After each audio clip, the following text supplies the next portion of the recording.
अस्सलाम वालेकुम। My name is Mohammad Naveed Mustafa.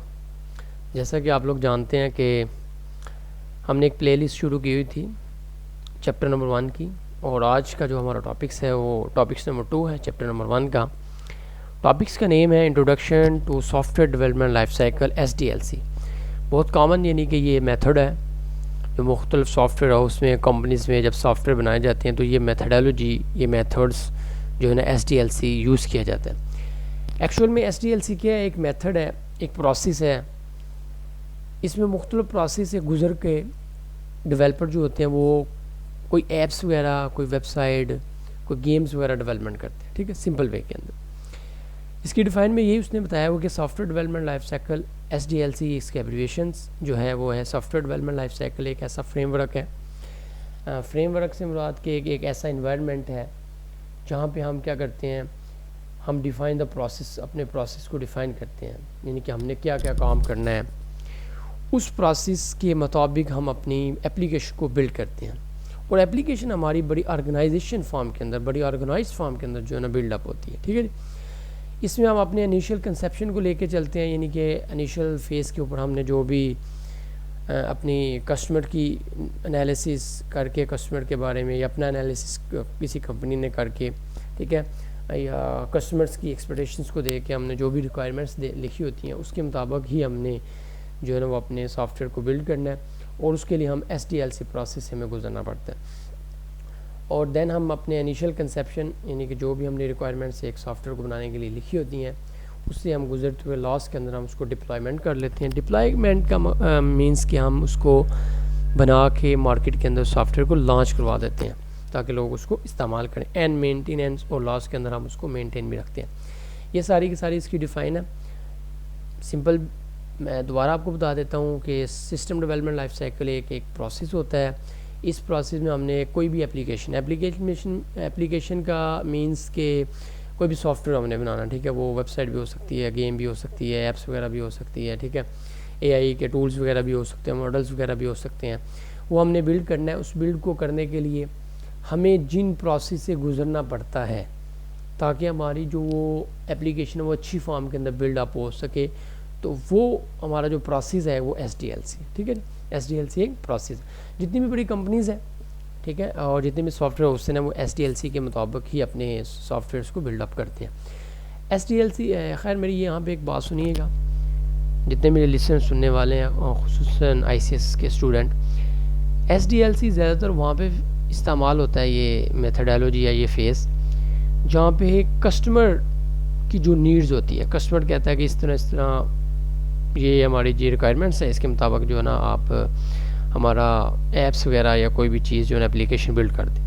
तो कस्टमर्स की नीड्स को देखते हुए जब एक कंपनी ये सॉफ्टवेयर्स बनाती है तो वो ज़्यादातर SDLC प्रोसेस को इस्तेमाल करती है, ठीक है जी। मेन पर्पस इसका ये है, ठीक है, ये भी एक शॉर्ट क्वेश्चन के तौर पे है कि SDLC का मेन पर्पस क्या है।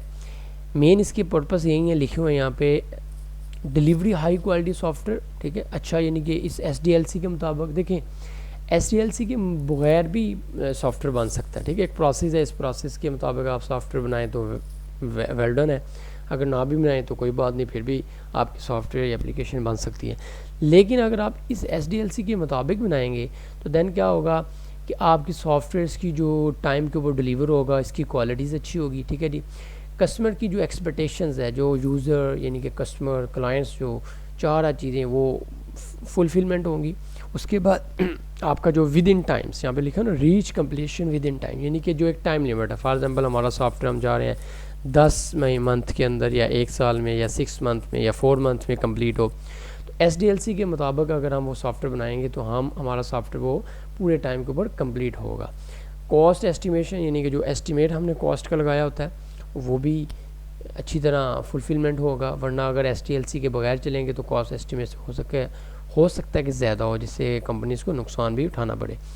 तो कंपनीज़ जब SDLC के मुताबिक सॉफ्टवेयर बनाएगी तो अच्छा क्वालिटी का सॉफ्टवेयर बनेगा, ठीक है जी, कस्टमर की एक्सपेक्टेशंस के ऊपर बनेगा, और उसके बाद कंप्लीट टाइम, एक विद इन टाइम्स, एक टाइम के अंदर, एक टाइम दिया हो उसके अंदर कंप्लीट बनेगा, और साथ उसके बाद कॉस्ट एस्टिमेट जो हमने लगाई होगी किसी भी कंपनीज़ ने, ऑर्गेनाइजेशन ने, उसी के मुताबिक उनका सॉफ्टवेयर बनेगा और वर्क एफिशिएंट वे के मुताबिक होगा, ठीक है।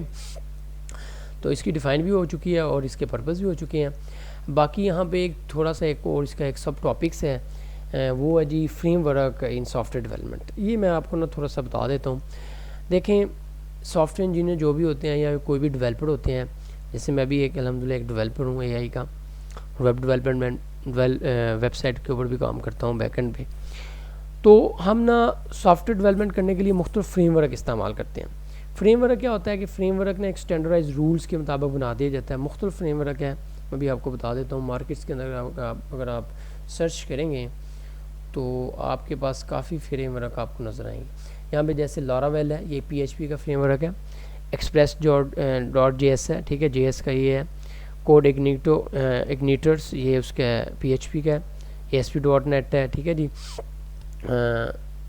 Node.js है, ठीक है। और बहुत से फ्रेमवर्क है मार्केट के अंदर, जिसमें क्या होता है कि डेवलपर जो इस फ्रेमवर्क को अपने क्या नाम है इंस्टॉल करता है, ठीक है, और एक बहुत अच्छा इन्वायरमेंट मिल जाता है, ठीक है उसको। आप ये फ्रेमवर्क आप ये समझिए कि एक बहुत अच्छा इन्वायरमेंट डेवलपर को मिल जाएगा, जिससे उसकी फाइलें कोड वगैरह जो है ना वो अच्छी फॉर्म के अंदर मैनेज हो जाए। मैं भी खैर आपको दिखा भी देता हूँ, जैसे यहाँ पे एग्जांपल पे मैं भी थोड़ा सा आपको ये रीड आउट करवा देता हूँ, बाद में आपको इसका मैं फ्रेमवर्क एक बता भी देता हूँ। लारावेल फ्रेमवर्क मैं आपको बताऊँगा, ठीक है जी।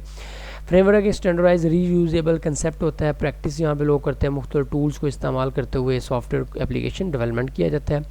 मुख्तलिफ कंपोनेंट्स यहाँ होंगे, यानी कि फ़ाइलें होंगे, प्री डिफाइनेबल आर्किटेक्चर एक होगा। ज़्यादातर हम आर्किटेक्चर ना MVC आर्किटेक्चर ना हम यूज़ करते हैं, ठीक है जी। ज़्यादातर हम जो है ना MVC जो है ना वो सॉफ्टवेयर हम इस्तेमाल MVC आर्किटेक्चर, ठीक है। ये आगे जाके मज़ीद डिस्कशन इस पे होगी तो मैं इंशाल्लाह आपको बताऊँगा। Data facility is the implementation specific software functionality, ठीक है। डेवलपर को इजी कोड होता है इसको लिखना, एप्लीकेशन इसकी ज़्यादा जो है ना एक एफिशिएंट वे के अंदर बन जाती है, ठीक है। यहाँ पे वो उसने बताया वो कि फ्रेमवर्क से क्या होता है, आपका प्रमोट एफिशिएंट वे में कंसिस्टेंसी होती है, कोड की होती है, सारी बात है, ठीक है। कोड रीयूजेबिलिटी भी हो सकता है, इम्प्रूवमेंट अच्छी होती है। यहाँ पे आप देखें पाइथन आप पढ़ेंगे, ठीक है। उसने बोला कि एक वेबसाइट को बनाने के लिए आप जो ज़्यादातर इस्तेमाल करेंगे वो Django फ्रेमवर्क है, ठीक है।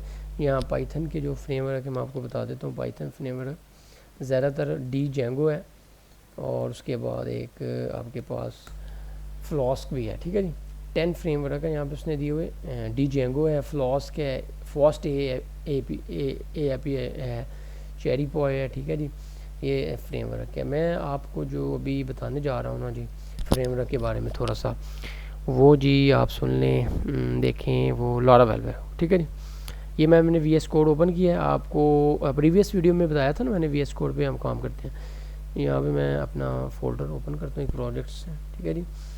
हम सी भी आएंगे, XAMPP लोकल सर्वर इस्तेमाल करेंगे, तो htdocs में आएंगे, और जी आप यहाँ पे देख रहे हैं हम ये वाला प्रोजेक्ट ओपन कर लेते हैं जी, कस्टम ऑथ, ठीक है, इसको हम सेलेक्ट करते हैं जी। यहाँ पे मैं आपको बता देता हूँ लारावेल एक फ्रेमवर्क है यहाँ पे, ठीक है। मैंने यहाँ पे लारावेल फ्रेमवर्क को इस्तेमाल किया हुआ है। ये देखें जी, ये सारी की सारी फाइलें आप देख रहे हैं। यहाँ पे ये कंट्रोलर्स की फाइल बनती है, यहाँ पे जितने भी कंट्रोलर पे काम होगा उसकी फाइलें बनेंगी। कंट्रोलर पे क्लिक करता हूँ, यहाँ पे क्लिक करता हूँ, ये लॉग इन कंट्रोलर्स, ठीक है।